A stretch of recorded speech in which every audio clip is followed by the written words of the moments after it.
The sense of collective belonging. Bharat में nationalism फैलना शुरू हो गया और हम देखते हैं कि कुछ हम इमेजेस क्रिएट करते हैं ताकि हमारी यूनिटी शो हो सके।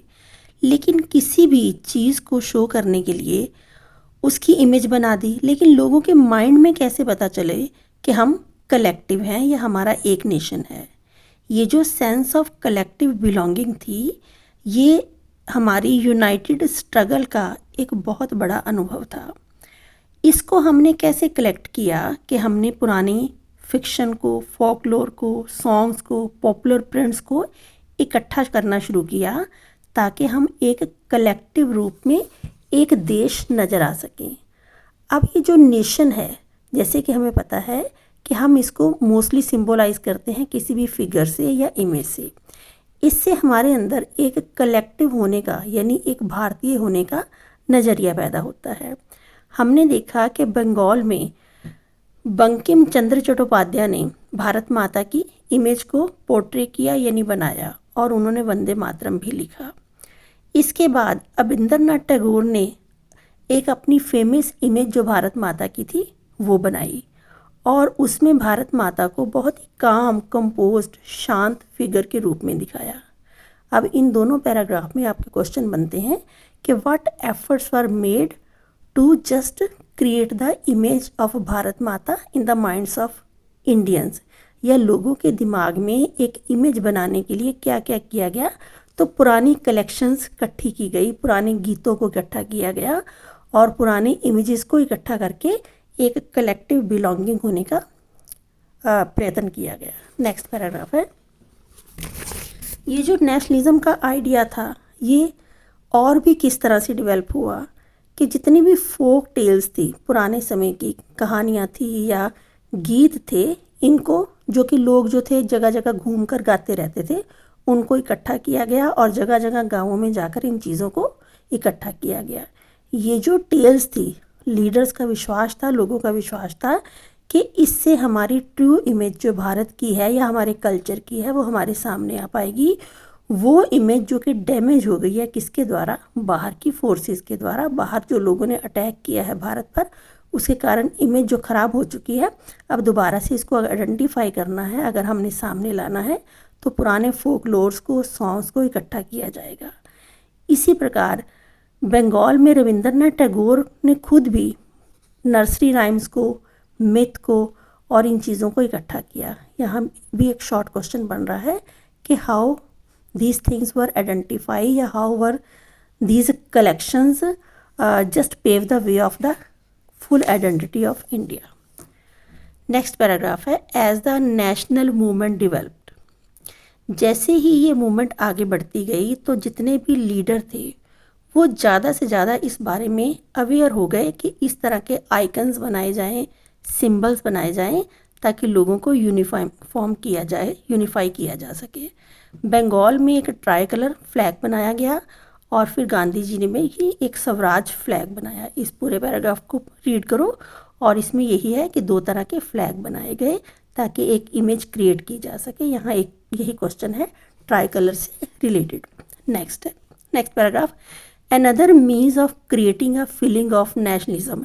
नेशनलिज्म की भावना को लोगों तक पहुंचाने के लिए हिस्ट्री को री इंटरप्रेट किया गया। जैसे आप लोग भी समझते हो कि इंडिया देखो कितना गरीब है, लेकिन जब मैं आपको कहती हूँ कि बेटा देखो 200 साल पहले India was the richest country in the whole world, पूरी दुनिया में आर्ट में, आर्किटेक्चर में, पेंटिंग में ये सबसे आगे था और रिचेस्ट था। तो जैसे मैं आपको ये कहती हूँ, आप क्या करते हो, इसकी हिस्ट्री को दोबारा से देखने की कोशिश करते हो, तो आप प्राइड फील करते हो कि देखो हम बहुत रिच थे, अटैक्स के कारण क्या हुआ कि हमारी इमेज थोड़ी देर के लिए धूमिल हो गई है, तो हमें फिर से दोबारा से उस ग्लोरी को रिकैप्चर करना है, मतलब दोबारा से लेना है। तो हम बैकवर्ड नहीं हैं। एक्चुअली ब्रिटिश लोगों ने भारत को बिल्कुल ही इमेज ऐसी बना दी थी कि ये बैकवर्ड कंट्री है और प्रिमिटिव है, मतलब यहाँ कुछ नहीं है। तो इन चीज़ों को हटाने के लिए, इस इमेज को हटाने के लिए भारत की ग्लोरी को दोबारा से सामने लाने की कोशिश की गई ताकि लोगों का माइंडसेट बदल सके और उन्हें पता चल सके कि हम लोग कितने रिच थे ट्रेडिशन में, कल्चर में भी और पैसे में भी।